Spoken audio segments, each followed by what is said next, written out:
I don't know which one of you bitches just lied to me and told me I'm not gonna see no monsters until later in the game.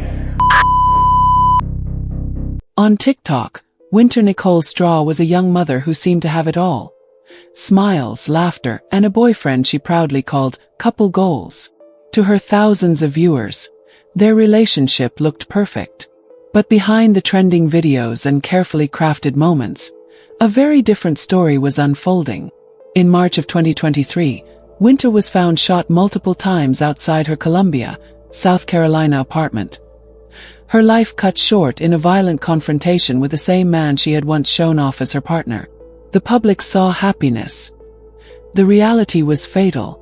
Winter was more than just another face on TikTok. She was a young mother, a mental health officer, and a former college athlete. She balanced her responsibilities with the moments that made her followers connect with her. Bedtime stories with her child, light-hearted dances, quick smiles that made her feel relatable and real. For many, Winter represented resilience. A woman who managed motherhood, career, and a growing online presence, all while appearing joyful and in control. Her videos often featured her boyfriend, Reynaldo Johnson. Together they portrayed themselves as the ideal couple, playful, affectionate, and seemingly inseparable. Their relationship became part of Winter's online identity, cementing them as what her followers called couple goals. To the outside world, they looked unshakable.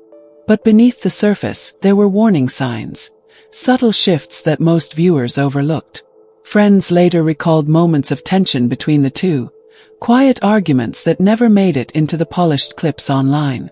Some noticed long gaps in Winter's posting, unexplained absences that seemed unusual for someone so consistent with content.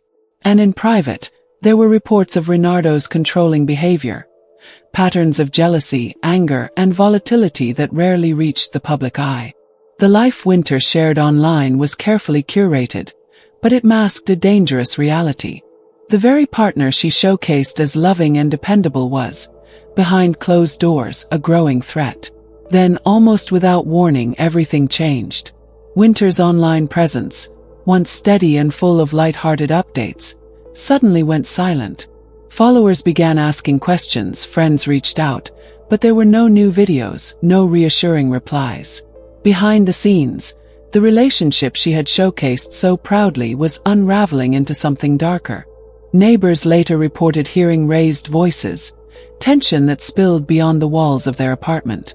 Police records would soon confirm that what the world believed to be couple goals was in fact a volatile partnership marked by control and conflict.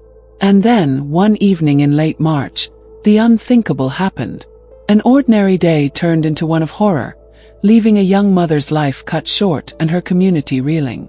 For those who had only seen the curated moments on TikTok, the truth was almost impossible to believe. How could a relationship that looked so perfect end so violently?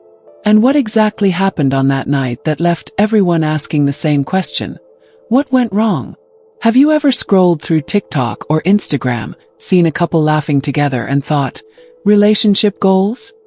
Winter's story forces us to ask, how much do we really know about what happens when the cameras are off? I'd like to hear your thoughts. Do you think social media hides more red flags than it shows?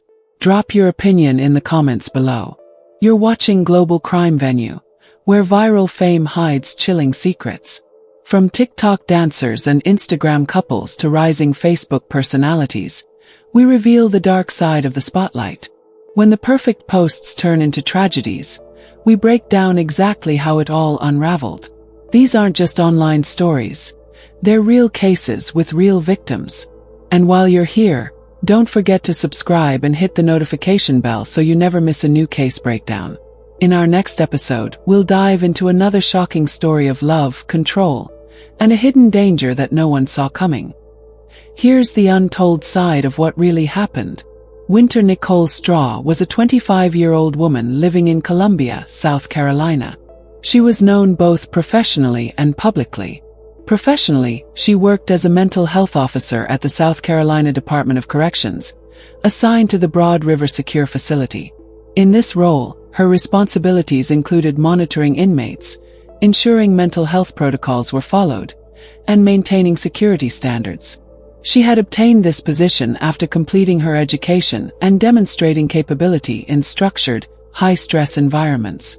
Her education included attendance at Columbia High School and later Allen University. While at Allen University, Winter was an active student-athlete. She participated in both volleyball and basketball, and she contributed to the school's first women's basketball championship. This achievement gave her recognition within the university's athletic community. Additionally, she was a member of Delta Sigma Theta Sorority Incorporated, a historically black sorority, where she engaged in academic, leadership, and service-oriented activities. These affiliations positioned her as a respected young adult within her community. Outside of her professional and academic roles, Winter maintained a visible social media presence.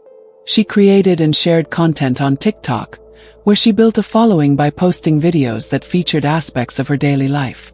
These videos included short dances, humorous skits, and moments with her child. Her content established a consistent online identity, a young mother balancing career, family, and social life.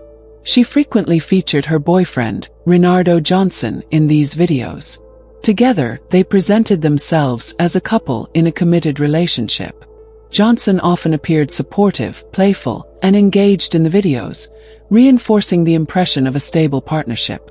Her online audience responded positively to these portrayals. The videos received likes, comments, and shares, and her relationship was described by viewers as couple goals. This phrase is commonly used online to describe relationships that appear ideal or enviable. The repetition of this label further reinforced the impression that Winter and Johnson represented a model partnership. However, away from the curated social media posts, there were indications that the relationship may not have matched the online presentation. Accounts from acquaintances and neighbors later described episodes of conflict between Winter and Johnson. These conflicts were not made public through her social media. Gaps in Winter's posting schedule also raised questions. While she usually posted regularly, there were periods of unexplained inactivity. These pauses were subtle but notable for viewers familiar with her content frequency.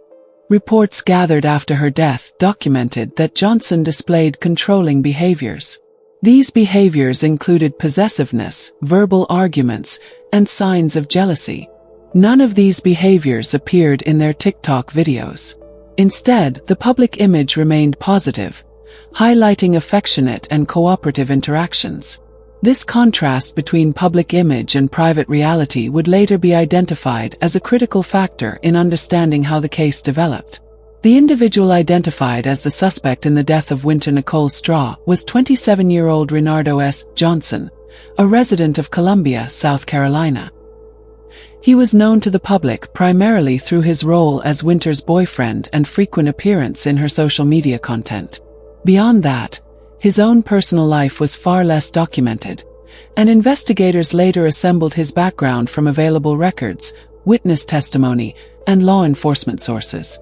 Johnson's early life has not been widely publicized, and detailed family or educational information remains limited in public records. What is clear is that by his mid-20s, he had accumulated a record of minor offenses. These included traffic citations and at least one charge of disorderly conduct. None of these earlier encounters with law enforcement were considered violent crimes, but they did establish his presence within local legal systems prior to the 2023 incident. Law enforcement officials reviewing his history noted that while such charges might not predict violent outcomes on their own, they often contribute to building a broader picture of a person's behavioral tendencies. In terms of employment, Johnson's work history reflected inconsistency. Reports indicate he held a variety of short-term jobs, including positions in retail and manual labor, but rarely stayed in any role for an extended period. Employers described problems with attendance and commitment, and his employment instability was linked to financial stress. This instability was a factor that investigators later considered significant in examining the strain within his relationship with Winter, particularly as her public visibility and popularity on social media increased. Friends and acquaintances provided additional context that balanced the carefully presented image of Johnson online with what they observed in private. Through Winter's TikTok account, Johnson appeared as an affectionate and playful partner. Videos portrayed him smiling and cooperative, and Winter herself often highlighted him as part of her couple goals content. However, people who knew them personally reported that this image did not fully align with reality. Several witnesses later stated that Johnson displayed controlling behavior in private and expressed jealousy when Winter interacted with others either online or in person. These statements outlined a pattern of behavior that was not visible to her audience but became more evident in retrospect after her death. Further evidence of tension was documented through digital communications recovered during the investigation. Text messages exchanged between Winter and Johnson revealed affectionate interactions alongside recurring arguments.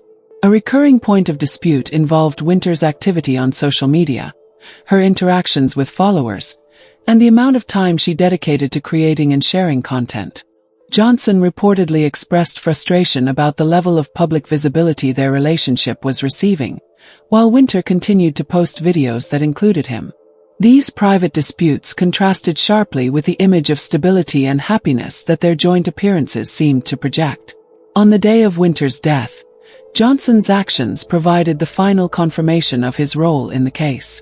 After Winter was discovered outside their apartment with fatal gunshot wounds, deputies responding to the scene found Johnson barricaded inside the residence. For nearly 3 hours, law enforcement attempted to resolve the standoff before hearing a single gunshot. When they entered the apartment, they discovered Johnson deceased from a self-inflicted wound. This sequence not only established his involvement in Winter's death, but also marked the end of his own life. On March 26, 2023, the chain of events that led to the deaths of Winter Nicole Straw and her boyfriend, Renardo S. Johnson, began in the early evening at an apartment complex in Northeast Columbia, South Carolina. At approximately 6 p.m., the Richland County Sheriff's Department received multiple emergency calls reporting the sound of gunfire. Deputies arrived within minutes and discovered Winter outside the apartment building with several gunshot wounds. Emergency medical personnel attempted life-saving measures, but she was pronounced dead at the scene. Witnesses at the complex directed deputies to the apartment unit where Johnson had retreated immediately after the shooting. Officers confirmed that he was still inside, and the building was placed under lockdown. Residents in neighboring apartments were evacuated to ensure their safety, and a tactical perimeter was established. By 6:20 p.m., trained negotiators began attempts to communicate with Johnson through loudspeakers and telephone contact, instructing him to exit the apartment and surrender. Between 6:30 p.m. and 8:50 p.m., the situation remained static. Johnson did not respond to any communication attempts and showed no visible signs of cooperation.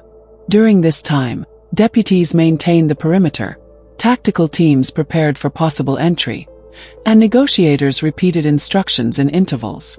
No additional gunfire was reported, but officers noted complete silence from inside the unit. At approximately 8:55 p.m., deputies stationed outside heard a single gunshot from within the apartment. Following established procedure, tactical officers did not immediately breach but instead confirmed the area was secure before making entry.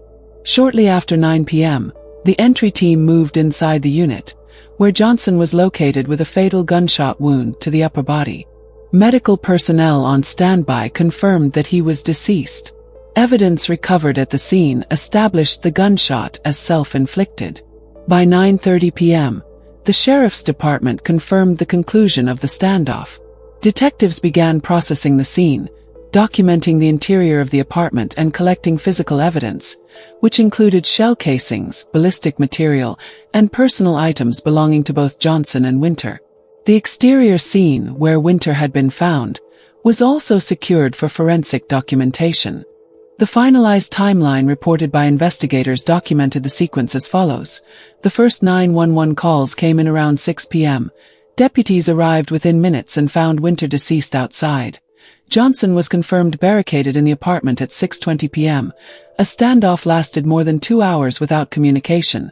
A single gunshot was heard at 8:55 p.m. And shortly after 9 p.m., deputies entered and found Johnson deceased from a self-inflicted wound. This chronological account provided law enforcement with a framework to close the incident and present a clear record of how the events unfolded from the first call for help to the final resolution. After the scene was secured on March 26, 2023, the Richland County Sheriff's Department began a full investigation into the deaths of Winter Nicole Straw and Renardo S. Johnson. Detectives divided their focus between the outdoor area where Winter's body was discovered and the apartment where Johnson was later found. Every stage of the process was recorded to create a precise account of events. At the exterior crime scene, investigators located multiple shell casings. Forensic analysis later matched these casings to the firearm recovered inside the apartment. Blood evidence at the scene was collected and tested to confirm the location where Winter collapsed after being shot. Measurements and photographic documentation were completed to preserve the exact layout for later reconstruction. Inside the apartment, deputies discovered a handgun positioned close to Johnson. The weapon was immediately secured, and fingerprint testing identified Johnson's prints on the firearm and its magazine. Gunshot residue tests performed on Johnson's hands returned positive results, confirming he had discharged the weapon.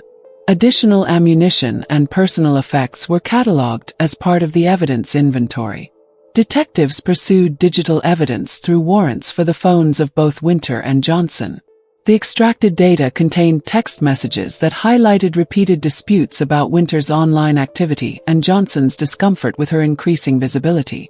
The communications also documented arguments over personal interactions, suggesting ongoing conflict in the weeks prior to the incident. This material was entered into the case file as supporting evidence of relationship strain. Witness interviews further developed the investigation. Neighbors reported hearing arguments in the apartment before the day of the shooting, while several residents confirmed hearing raised voices and gunfire on the evening of March 26. Friends of Winter described private concerns she shared about stress in the relationship, details that provided investigators with context about the nature of the couple's disputes. Forensic examinations were conducted to establish the cause and manner of both deaths. Winter's autopsy confirmed multiple gunshot wounds consistent with the ballistic evidence collected outside the apartment. Johnson's autopsy confirmed death by a self-inflicted gunshot wound. Toxicology screens were performed, and the results were included in the official reports. The absence of defensive injuries on Johnson reinforced the conclusion that no additional parties were inside the apartment when his death occurred. Physical and digital evidence were combined into a comprehensive case report. The recovered firearm matched shell casings, fingerprint analysis, gunshot residue results, text messages, and witness testimony provided a consistent account of what happened. This evidence established that Johnson was solely responsible for firing the weapon that killed Winter before retreating inside and ending his own life. The Sheriff's Department concluded the case as a domestic-related homicide followed by suicide. No further suspects were identified, and the investigative file was closed after evidence was catalogued and stored according to procedure. The legal proceedings surrounding the death of Winter Nicole Straw and the subsequent death of her boyfriend, Renardo S. Johnson, were atypical because the identified suspect died from a self-inflicted gunshot wound before law enforcement could make an arrest. In homicide cases where the suspect is deceased, the court process does not move forward to arraignment, trial, or sentencing, but specific legal steps are still followed to close the case and ensure it is properly documented in official records. Immediately after the incident on March 26, 2023, the Richland County Sheriff's Department classified the event as a domestic violence-related homicide followed by suicide. This classification established the framework for how the case would be processed. The homicide designation was applied to Winter's death based on medical and forensic findings, while Johnson's death was categorized as suicide. Because Johnson was deceased, the prosecuting solicitor's office confirmed that no criminal charges would be filed, but the investigation still required formal review. The Richland County Coroner's Office conducted autopsies on both Winter and Johnson. The coroner's report stated that Winter died from multiple gunshot wounds, confirming homicide as the manner of death. Johnson's autopsy confirmed that he died from a single self-inflicted gunshot wound to the upper body, establishing suicide as the manner of death. These medical conclusions were entered into the official case record and forwarded to investigators, prosecutors, and family representatives. After the autopsies, detectives prepared a complete incident report. This report contained a chronological account of the events, physical evidence collected at the scene, witness statements, and results from forensic testing. Items logged into evidence included the firearm recovered in the apartment, ammunition, ballistic casings, cell phones belonging to both parties, and digital communication records. The report concluded that Johnson was the sole suspect and that no other individuals were involved in the shooting. The solicitor's office reviewed the investigative file for consistency and accuracy. Although prosecutors did not pursue charges due to the suspect's death, the review was required to finalize the case and to ensure the homicide was correctly logged for county and state statistical purposes. Once this review was complete, the case was administratively closed, with the official classification of homicide-suicide recorded in state crime databases. In addition to investigative and prosecutorial steps, South Carolina law required notification of next of kin. Winter's family was informed of the case status, and information about victim services was provided. Under state guidelines, families of homicide victims are eligible for resources such as counseling referrals, assistance with funeral costs, and updates regarding case closure. Johnson's family was also notified of his cause of death, and provided the opportunity to claim his remains following the completion of the autopsy and release authorization. Law enforcement agencies also issued public statements. Sheriff Leon Lott confirmed the outcome of the investigation to the media, restated that Johnson was the only suspect, and noted that there was no continuing threat to the public. The sheriff's department emphasized that the case was closed with no further legal actions pending. Domestic violence cases connected to social media personalities highlight a recurring pattern in today's digital age. Individuals with an online following often share curated versions of their lives, portraying relationships as stable, affectionate, and ideal. This public display, while appealing to audiences, can obscure private conflict. The case of Winter Nicole Straw demonstrates how social media platforms amplify the image of couple goals, while concealing evidence of control, volatility, or danger. Statistics from national reports show that domestic violence remains a leading cause of injury and death for women in the United States. In many instances, early signs of abuse, such as isolation, controlling behavior, or sudden absences, are overlooked or minimized. In Winter's case, viewers had access only to polished TikTok videos, which revealed little about the struggles behind the scenes. This raises the question: how often do audiences mistake curated online content for reality, and how many red flags go unnoticed because they are absent from the screen? The risks of public visibility extend beyond the victim's personal life. For some abusers, the attention and recognition associated with online presence can intensify jealousy, control, and possessiveness. Social media followers may interpret affectionate posts as proof of stability, while in reality, those same posts may mask an escalating cycle of conflict. The digital archive, videos, comments, captions, becomes both a tool for projecting an image and, later, a source of evidence for investigators. From a systems perspective, this case underscores several gaps. Law enforcement agencies rely on direct reports to identify domestic violence threats, yet many victims do not file complaints until escalation occurs. Social media platforms, meanwhile, lack mechanisms to detect and respond to signs of abusive relationships displayed indirectly through posts or comments. This creates a digital blind spot where victims can appear safe, even when at risk. Cases like Winter's also reveal the challenges families, friends, and communities face in recognizing danger.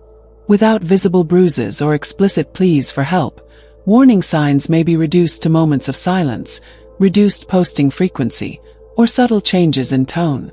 These are easy to dismiss as routine life changes. The result is that intervention often comes too late. Broader analysis shows a pattern. Public couples who present themselves as perfect online are not immune to hidden abuse. In fact, The pressure to maintain that image may intensify private conflict. Researchers have found correlations between curated online identity and stress within relationships, especially when one partner controls how the couple is represented. For victims, the pressure to appear happy online can reduce the likelihood of disclosing abuse. The lesson from this case is not isolated to Winter's story. It is part of a larger societal question. What role should social media play in identifying or addressing domestic violence?